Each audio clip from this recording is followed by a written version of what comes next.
What it do, comic book gurus? It's your boy Razor Comics, and if you're a hip hop head, hip hop junkie, hip hop funky, or just a hip hop lover like your boy Razor Comics, well, I have a book review for you today.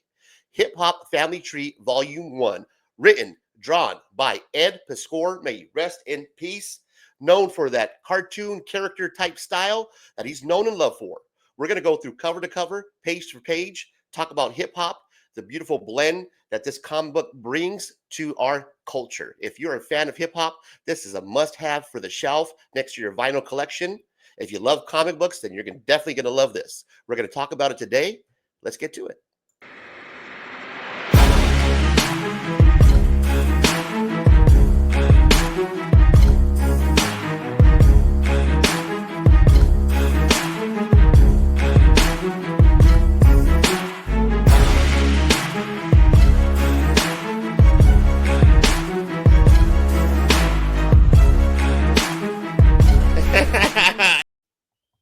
We're back.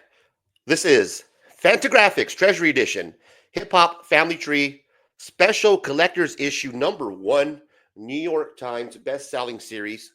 Now, in comparison to the comic book, here's the comic book so you can see what the Treasury Edition is all about. I like the Treasury size. It's fun to read because the newsprint is real big, and you'll see what I'm talking about here. But let's just take a look at the cover.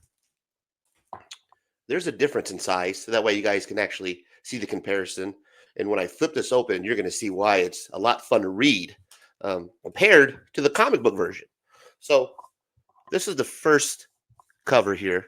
What we have is Hip Hop Family Tree.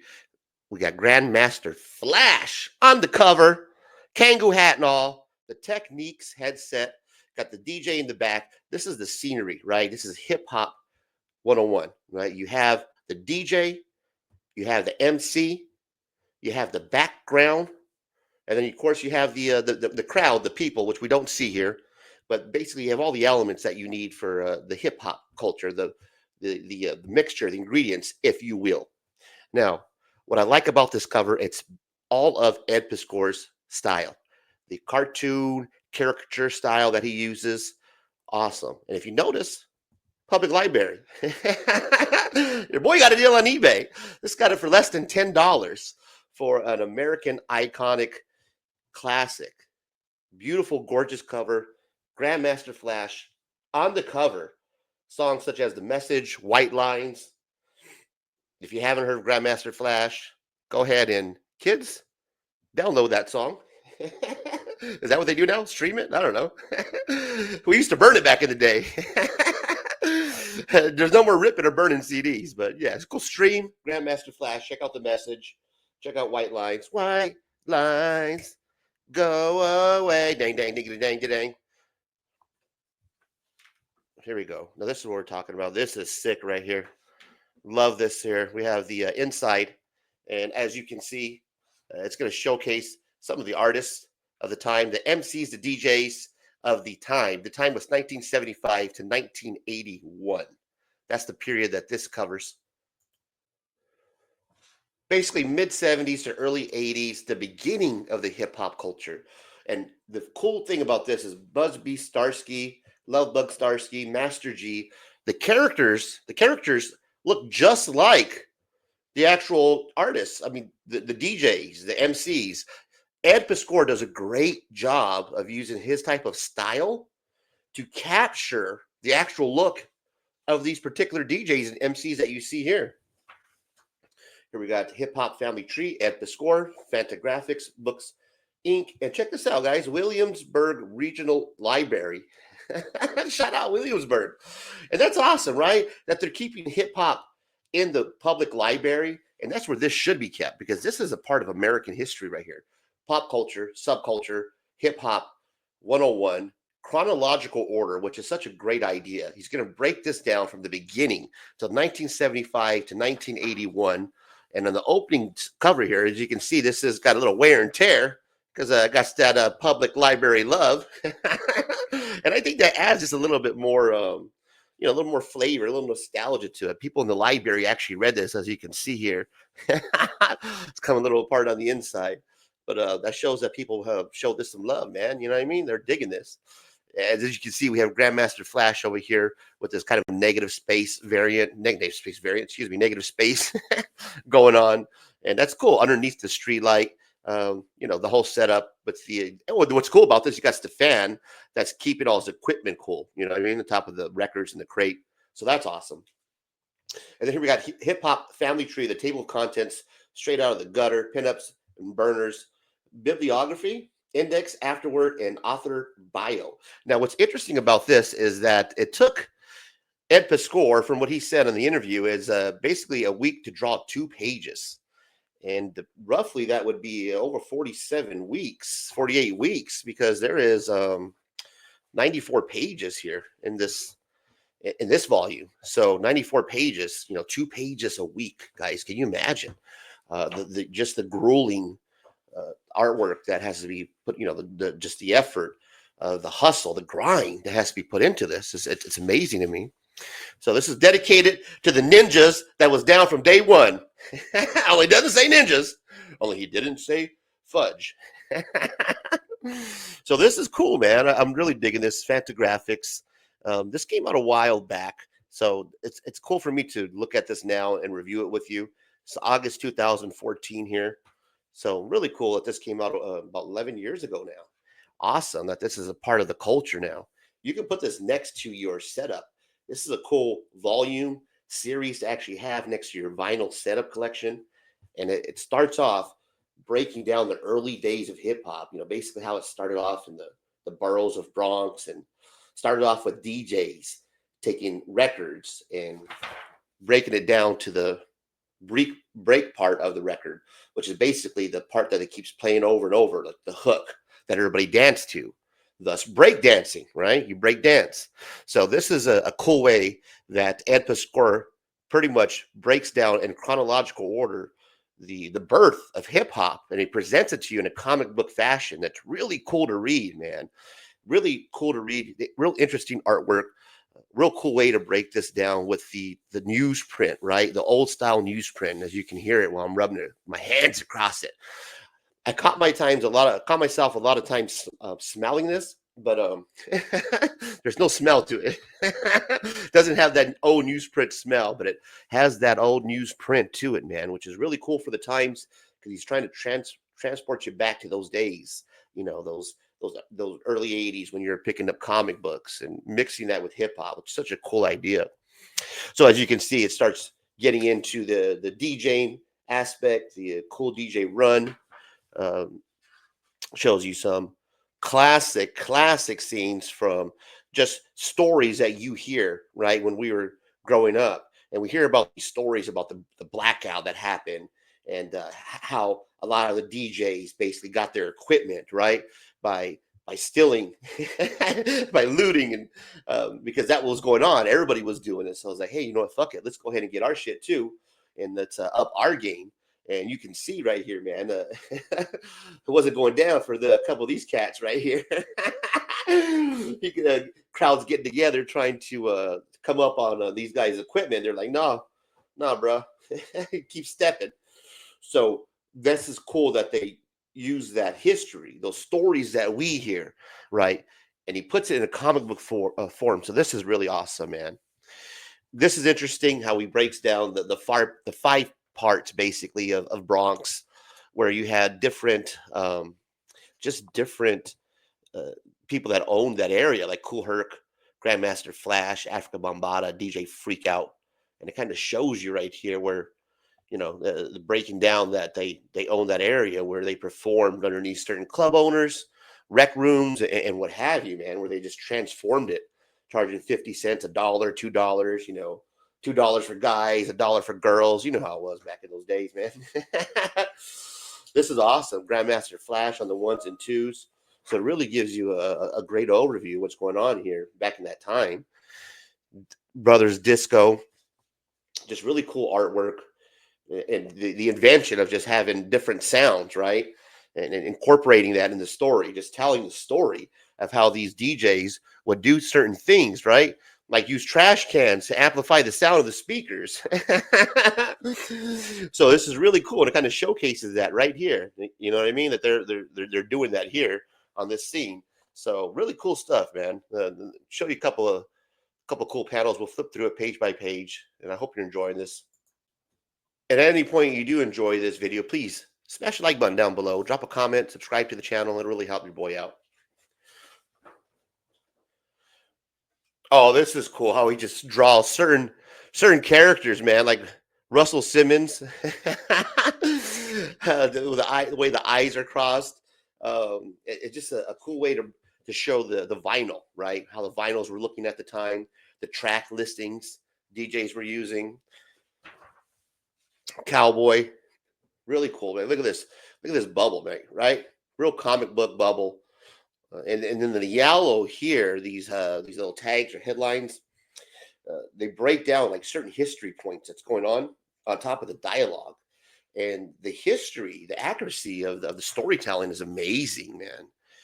Also goes into the transformation of the DJs, the transformation that they had to do themselves, to what they had to go through to evolve as certain DJs, also including what was a big part of our culture and still is, which is the graffiti artwork, right? The taggers, man, the taggers, bro. So right here we see some interesting artwork, some famous artists at the time. One thing that I did not know is that Fab Five Freddy was actually a worldwide known graffiti artist. It's a lot of cool artwork here, and they made a song about him. And Blondie actually made a song about him on an album that was meant to be a joke, but ended up being a big hit from Fab Five Freddy. Yeah, he was actually an artist, a graffiti artist, man. So trip out on that, right? So it does a good job of intertwining that artwork, that graffiti artwork, with the artists that were going on.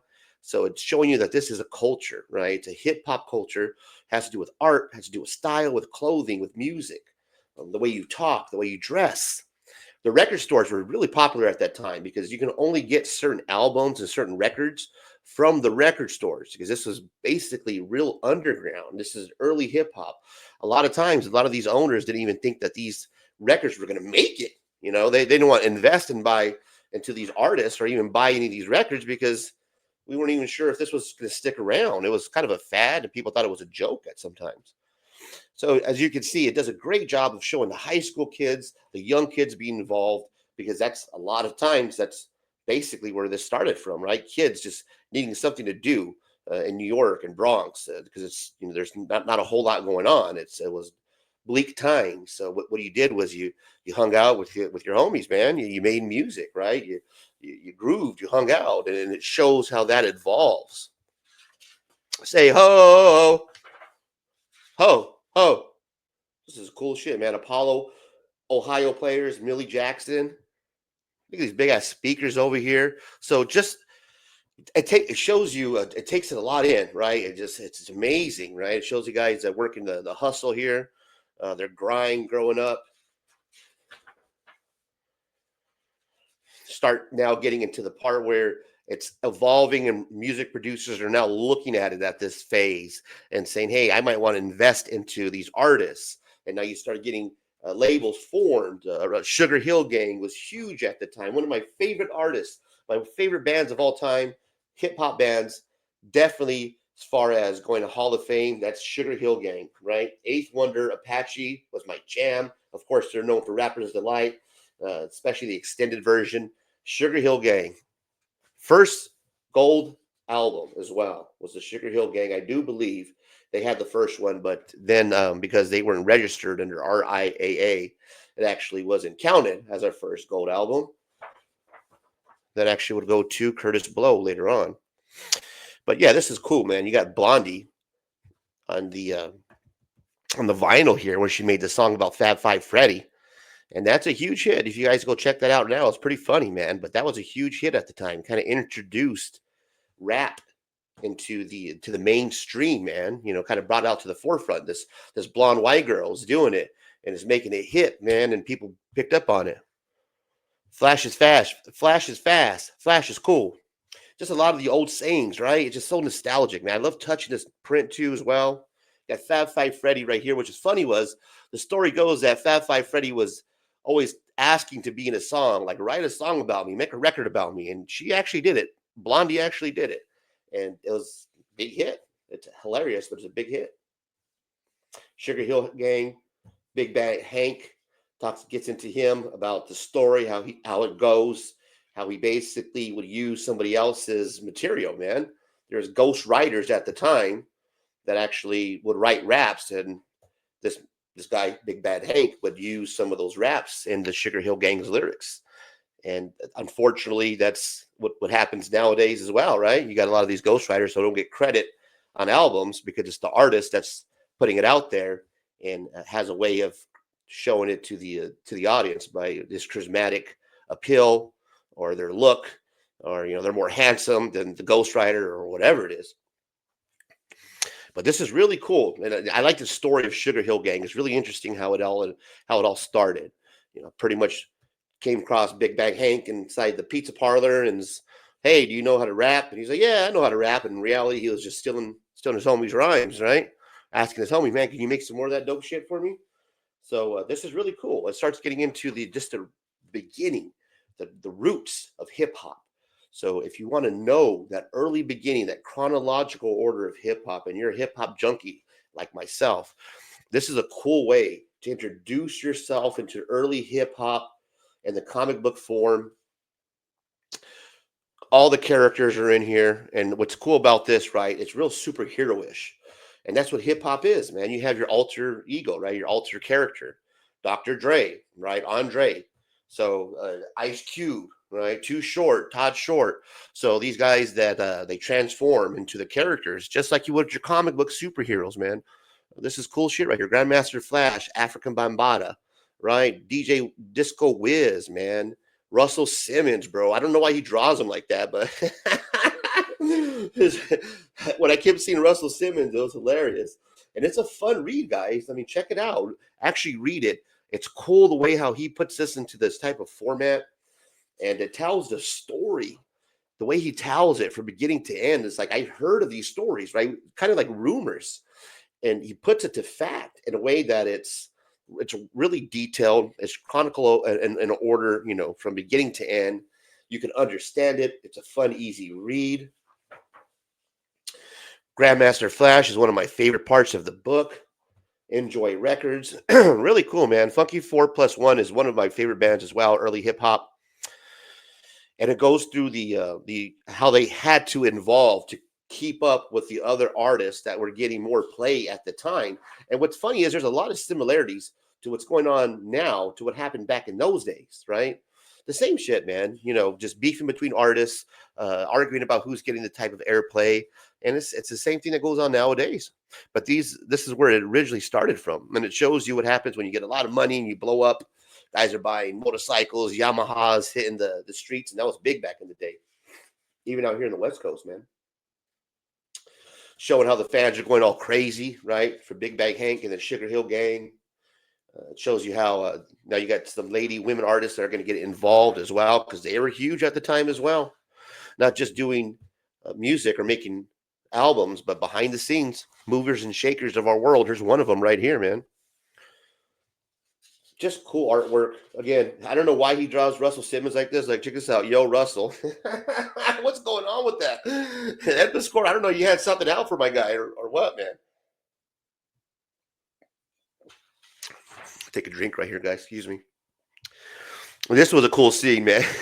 he's telling his boys, man, pack your shit. We're going to go on the road with the Commodore. It's good. This is good stuff right here, guys. If you haven't read it, definitely check it out. When it's the evolution of hip hop, but starting from the beginning. Really cool shit here, especially when he tells a story about Russell Simmons and how he goes overseas and he's kind of introducing hip hop, across the world, man. And before it actually gets mainstream here and accepted into the mainstream media, he had to go across seas because he knew that was something that was going to hit, and then it would hit over here as well, which is a trip, right? You would think that automatically hip hop would be a big success. And here's what I was talking about. Sugar Hill Gang should have been some of the first gold record, but they weren't registered with RIAA, I do believe, and it wasn't counted. But whoever was managing them. I can't remember this lady's name, but she presented them with a kind of like a fake gold record. She's like, "That's all right. They're not gonna know the difference." Kids from the street, man. And this is cool because now you see towards the end of the book, right here, page 58, where it's going over the evolution, right? Now they start to evolve, start showing you what the group starts to look like now. So this is cool. You got Sugar Hill, and then you got the Grandmaster Flash and the Furious Five from Enjoy Records, and then how they look after, which is cool. So they show you the beginning, right? And then how they looked after their debut albums. So this is what Grandmaster Flash and the Furious Five looked at first, right? And then this is what they evolved to. So yeah, I really enjoyed this. How it shows you that the alter ego, right? The personality, like superheroes, they had to put on a costume, and that's where the connection of comic books comes in. And maybe I'm stretching a little bit because I'm a big fan of hip hop and comic books, and I really love Ed Piskors and how he put this together. Talking about Rick Rubin and how this white boy was always liking to hang out around the clubs and be around the hip hop scene, and was more into that than to the punk rock that was going on at the time. So he introduces him in this volume in a cool way, which I thought was interesting. How to introduce him, brings him in early, and then you'll see him pop up later on. So really cool here. This is the famous Harlem World down here, guys, and you can see this the way how he draws this. Check that out. It's amazing, right?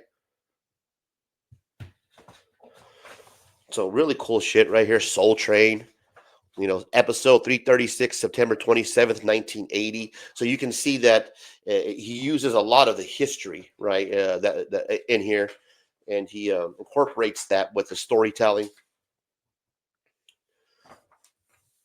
Zulu, Gestapo. Look at that, some slick Rick down here.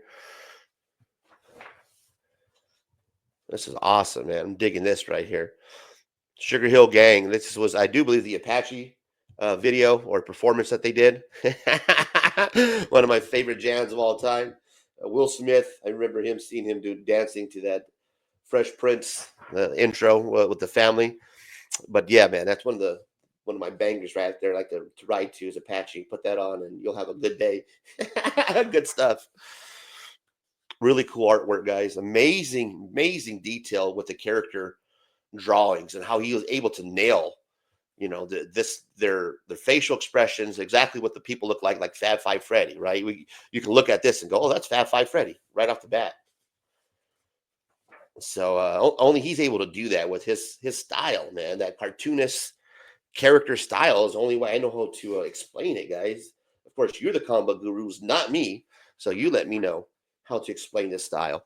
But it's unique, and when you see it, it's Ed Piskor. If you read Red Room, it's that same similar type of style. I haven't read any of his other work, but I read Red Room and this first volume here. And if you like, I will definitely do another review of the volume 2. Just let me know what you think of this one here. But definitely pick this up. It's going to go into the history from 75 to 81, periods of when hip hop starts until it goes to the mainstream period, right? The beginning of the 80s, when you start seeing Fab Five Freddy doing shows of MTV, music television, and we're start seeing now that hip hop culture starting to actually bleed into the mainstream, and it ends here where it shows that it's introduced back on a show, right? Back in '81, Hugh Downs, Steve Fox television program 2020, where they talk about rap and hip hop and how they pretty much do a little sleight of hand, remark here where they say it's pretty cool. It's going to be something that might stick around, but then they kind of make fun of it by saying everybody can do it. What's cool here is at the end is these pinups, man. You're going to get a whole art gallery of different pinups done by these artists here. Beastie Boys by Jeffrey Brown. You have Vanilla Ice by Jim Rugg, Africa Bambaataa, Fat Boys. And this was what's cool about this Treasury edition is that you get to see this artwork, right, in this large format, man. Check this shit out. Beastie Boys. Look at this. This Planet Rock. Soul, Sonic, Force. You got the Africa Bambaataa right here. This is really cool artwork, and I'm glad I picked these up rather than the omnibus. The omnibus version is more like a book, like it's compact, like an omnibus, right? But with this format, you get to enjoy all of this right here, and it's the way in all its glory, like I should say. This is cool, man. Let's check this shit out. You got Freddy Krueger with the fat boys. Oh, this is sick right here. This is good stuff. The Vanilla Ice cards, I really enjoyed this right here. Do you believe Jim Rugg did the Vanilla Ice cards? And of course, you got Run DMC, Hollis Queens represent. Eric B. and Rakim, lyrics of Fury. So this is cool shit. And then you got, of course, Salt and Pepper here because we're in effect. Look at this. I always pronounce it KRS1. Curious one, KRS1, but KRS1. And then my guy Snoop Dogg. That's right, Snoop Doggy Dog. Bibliography, discography, funky index. So it's really cool, guys. This is something to put on your shelf. The hip hop comic book connection. You got some stories here. Check that out. And then you got Spider-Man, Daredevil, making an appearance. And then it shows you how this is cool. First appearances. I like this right here. Check this out. You have the first appearance, $9 worth of lunch money so that I could own New Mutants number 27, the first full appearance of Cable, right? He compares that to collecting first appearances on record, on vinyl, which is what a lot of collectors do. A lot of hip hop collectors, a lot of people who collect vinyl like to go out and get the first appearance of a specific artist. You know, what song do they do? When do they show up the very first time? For instance, rappers rarely would debut on their own record. It's fun to dig up their earliest efforts. There are some skeletons unearthed if you look hard enough. Calling Dr. Dre to surgery. What he's referring to is Dr. Dre was part of the world-class Wrecking Crew. That's his first appearance on an album before he moved over to Dr. Dre and did the hip hop rap thing. So hip hop collecting is similar to comic book collecting, where you're out there digging through crates, right, and looking for first appearances. And that's the connection that we're making with hip hop and comic books, or rather that Ed Piskor made so wonderfully and beautifully with hip hop and comic books. Here we go with the alter egos, right? The cool costumes. And that's what I thought was amazing. The connection between the costumes, man, the alter egos, right? Because Slick Rick doesn't walk around like this all day. That's his costume. Of course, epic battles. Buzzy B versus Kumo D, little showdown. LL Cool J versus Kumo D. As you can see, Kumo D has a way of being in these beefs. Iconic groups, just like iconic groups like you have with Wu-Tang and Fantastic Four, right? Public Enemy and X-Men, right? So really cool, man. About the author, Ed Piskor. That's cool. All those little characters that you see him with. I was looking for the Raider hat, but didn't see the Raider hat on there. That's all. That's okay. You know what I'm saying? We got the glasses there though. So we got the Ed Piskor, 112 pages here at the end, and then again with the more of the continues with the MCs and the DJ characters on the back. Right. Shout out Williamsburg Regional Library, and here's the back here, guys. Here we go. I apologize about the glare, but that is Ed Piskor, Hip Hop, Family Tree, Volume 1. Do me a huge favor, smash the like button, drop a comment down below, subscribe to the channel, and of course, until next time, check you later.